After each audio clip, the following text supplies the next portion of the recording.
12 minutes na din. Candidate number 6, representing from the Hiligaynon ng Cyprus, Andrea Cleoteseo. The simple broth tastes the pigs, the Ilonggos as the friendliest people in the country. Warm and welcoming, gentle and soft-spoken. Who would go out of their way to make perfect strangers feel at home? The beef and the pork loin, pork offal, crushed pork cracklings, and the chicken stocks are fusion of the Ilonggo taste influenced by the Spaniards, while the condiments were from the Hispanic traders. The round noodles are Ilonggo's close family ties, firm and strong.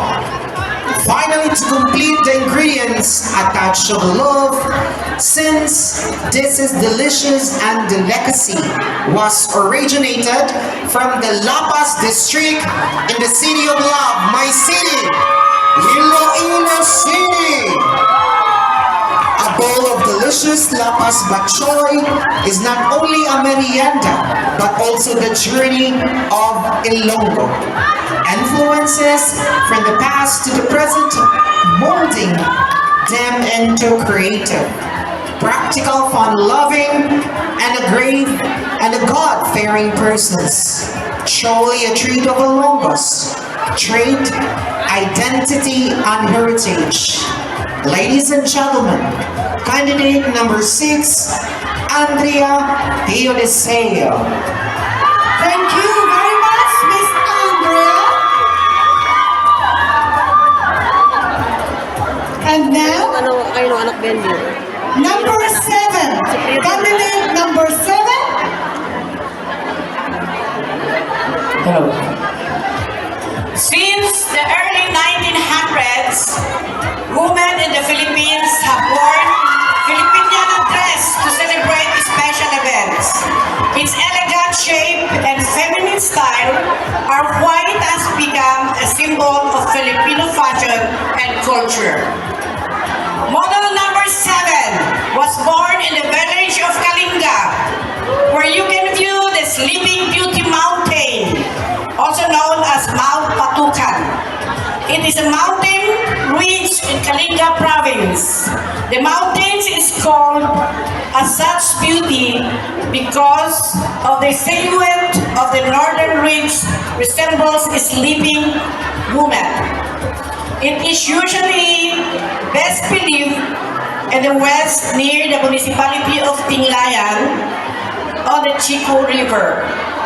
The Sleeping Beauty is folkloric legend regarding the mountain, the tale of two lovers ended by a female protagonist resting in Patukan in despair after the loss of her loved one, the female protagonist.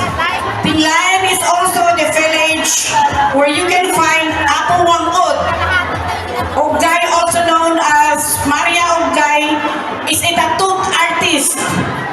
She is described as the last and oldest Mamba Batok and is part of Batok people of the largest Kalinga ethnic group. Kalinga is one of the 6 provinces of the Cordillera Administrative Region. Among them is Abra, Apayao, Benguet, Ifugao, and Mountain Province. The regional center is the city of Baguio, which is known as the summer capital of the Philippines and one of the tourist spots in the Philippines and well-known festival called the Panagbenga. The flower festival celebrated in the month of February. Covering the most of the Cordilleran mountain range, is a home to the numerous ethnic groups, especially the Igorots. It has been overused that the people in the Cordillera makes arts based on their emotions and beliefs. They use their talents in making amulets and ikat weaving, the different patterns and weaving like tapis. The word tapis refers to a woman's skirt meant to be wrapped around the waist and fastened with belts. Tapis cloth patterns embody diverse cultural elements such as mythology, spiritual connection with the environment, ethnic heritage, equilibrium, safeguarding, and the pursuit of prosperity. Model number 7 is wearing Filipiniana dress, which have a rest in history. They date back to the Spanish colonization of the Philippines. It happened to reside over time to fashion era. The green color satin symbolizes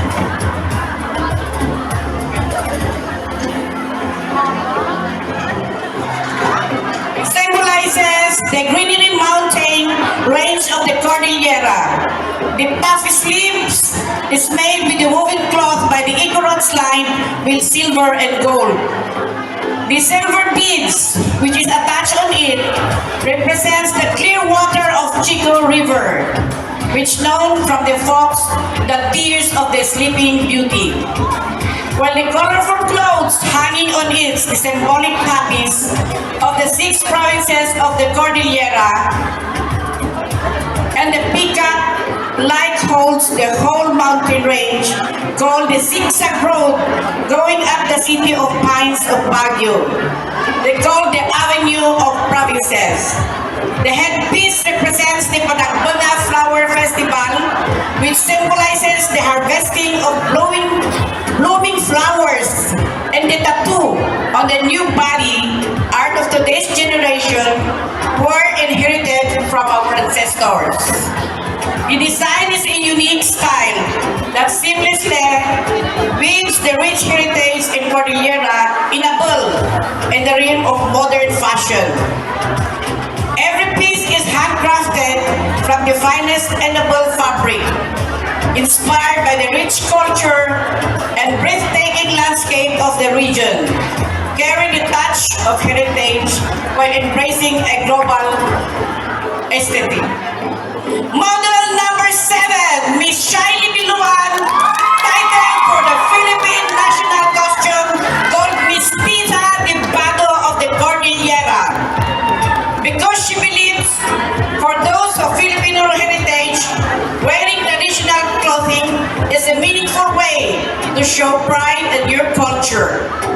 As to the end story, let us bring the Cordillera culture to the world through fashion. The end. Thank you, folks. Thank you very much, Miss Cordillera Charlene. Candidate number 7. Let's proceed to candidate number 8. Partner. Candidate number 8. Good afternoon, everybody. Candidate number 8 is Miss Annie Rico. Today, she wears more than just a dress. She wears a masterpiece of Filipino culture. This is a creation proudly made in the Philippines, a living canvas of tradition, craftsmanship, and natural beauty. This costume is made with banig hand-woven with care, thread by thread, by our skilled artisans from the heart of Isla Verde, Batangas. The banig once laid on nipahat floors for rest and gatherings now takes center stage in a celebration of heritage. It represents the strength and patience of the Filipino hands that weave not only mats but the very fabrics of our identity. Adorning the design of corn or maize, a symbol of Filipino resilience and abundance. From the simplest barrio feast to the grandest Filipino meal. Corn has always been part of our table and now part of our story.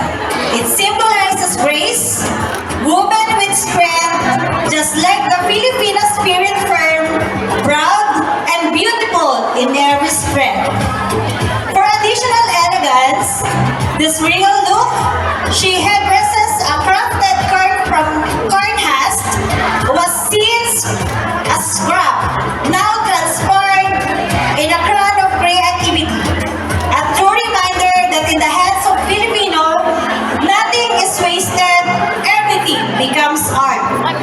Baskets are made from the tan that makes more beautiful on the decades of time.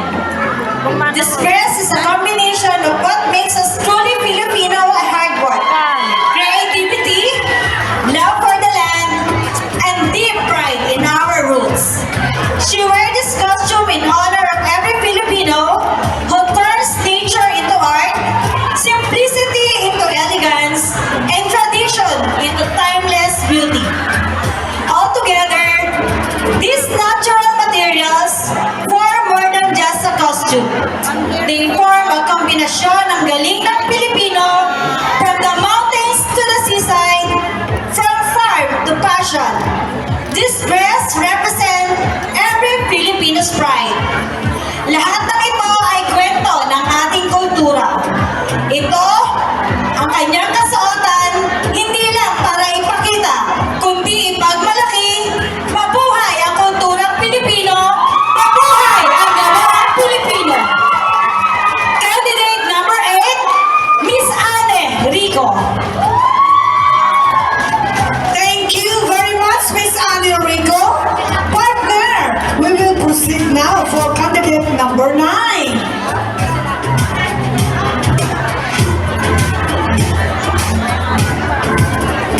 The Dinagyang Festival is a religious and cultural festival held annually on the fourth Sunday of January in Iloilo City, Philippines.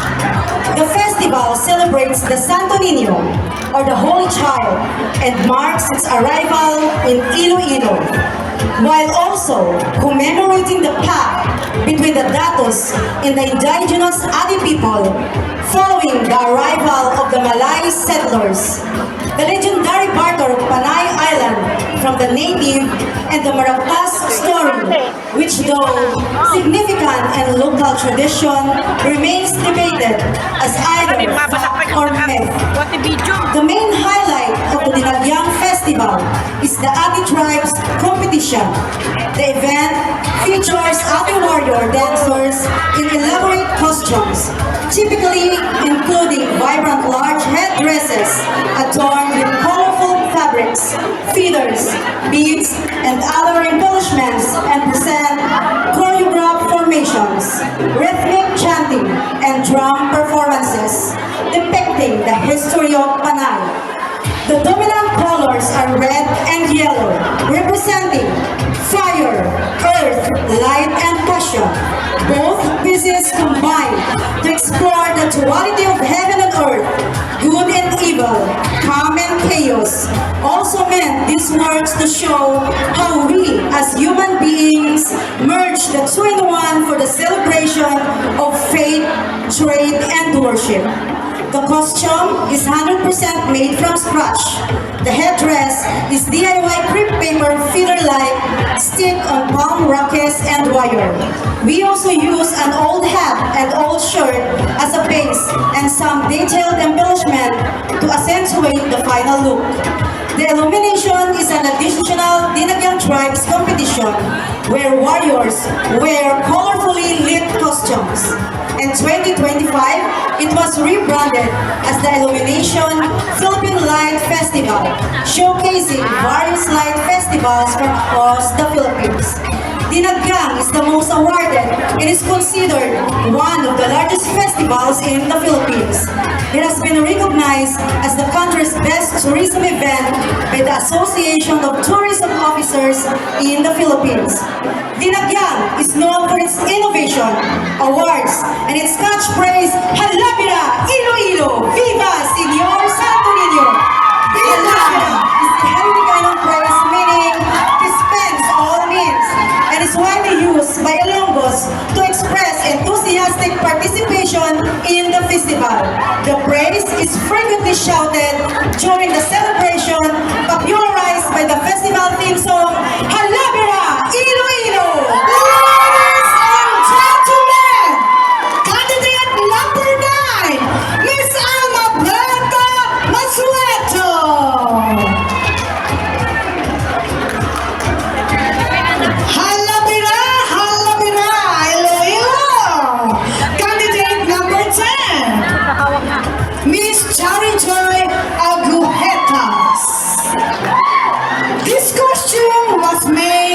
sign of Kalinga genuine values, which until now people of Mountain Province possess and uphold.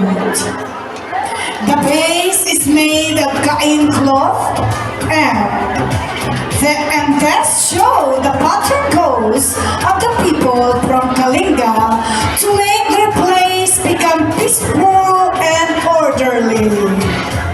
It symbolizes how patient the leaders are, the whole people abide by the rules that were made. The costume expresses the strong values we possess, which are patience and orderliness.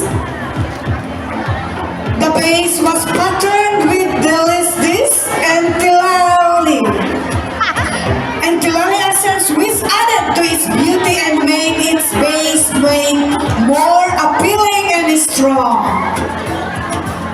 The top was made from the cloth with red color, which symbolized the beautiful history of the Kalinga and its rich culture and traditions.